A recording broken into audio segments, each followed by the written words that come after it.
സമീപകാലത്ത് അന്താരാഷ്ട്ര മാധ്യമങ്ങളിലും രാഷ്ട്രീയ വൃത്തങ്ങളിലും ഏറ്റവും അധികം ചർച്ച ചെയ്യപ്പെടുന്ന വിഷയങ്ങളിലൊന്നാണ് ചൈനയുടെ അതിവേഗത്തിലുള്ള സൈനിക വളർച്ച.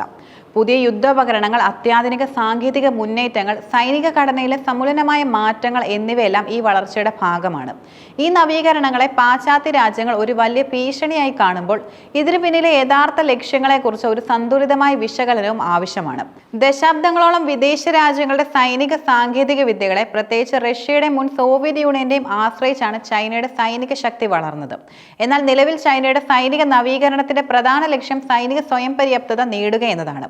ആയുധങ്ങളും സാങ്കേതിക വിദ്യകളും വിദേശ ഇറക്കുമതിയെ ആശ്രയിക്കാതെ സ്വന്തമായി വികസിപ്പിക്കാനും നിർമ്മിക്കാനുമുള്ള തന്ത്രപരമായ നീക്കമാണ് ചൈന നടത്തുന്നത്. ഈ തന്ത്രമാണ് ചൈനയെ ആഗോള സൈനിക ശക്തികളുടെ മുൻനിരയിലേക്ക് ഉയർത്തിയത്. ഈ സ്വയം പര്യാപ്തതയുടെ പ്രതീകങ്ങളാണ് ചൈനയുടെ സ്വന്തം നിർമ്മിതികളായ J-20 സ്റ്റെൽത്ത് പോർ വിമാനങ്ങൾ, ബാലിസ്റ്റിക് മിസൈലുകൾ, വിമാനവാഹിനി കപ്പലുകൾ, അത്യാധുനിക യുദ്ധക്കപ്പലുകൾ എന്നിവയെല്ലാം.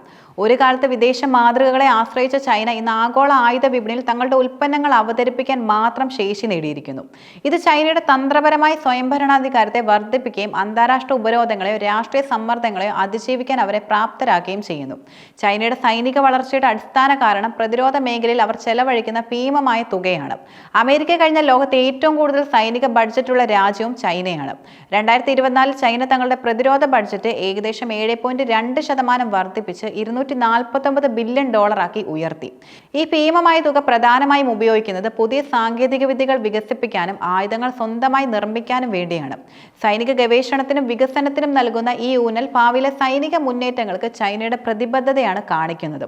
ഈ നിക്ഷേപങ്ങൾ ഹൈപ്പർസോണിക് ആയുധങ്ങൾ, സൈബർ യുദ്ധോപകരണങ്ങൾ, നിർമ്മിത ബുദ്ധി തുടങ്ങിയ ഉയർന്ന സാങ്കേതിക മേഖലകളിലാണ് കൂടുതലും. ഈ മേഖലകളിലെ മുന്നേറ്റങ്ങൾ പരമ്പരാഗത യുദ്ധരീതികളെ മറികടക്കാനും സാധ്യതയുണ്ട്. ചൈനയുടെ സൈനിക നവീകരണം വെറും ആയുധ നിർമ്മാണത്തിൽ ഒതുങ്ങുന്നില്ല. ശബ്ദത്തിന്റെ 5 ഇരട്ടി വേഗതയിൽ സഞ്ചരിക്കുന്ന മിസൈലുകൾ നിലവിൽ മിസൈൽ പ്രതിരോധ സംവിധാനങ്ങൾക്ക് പോലും കണ്ടെത്താനും തടയാനും പ്രയാസമാണ്.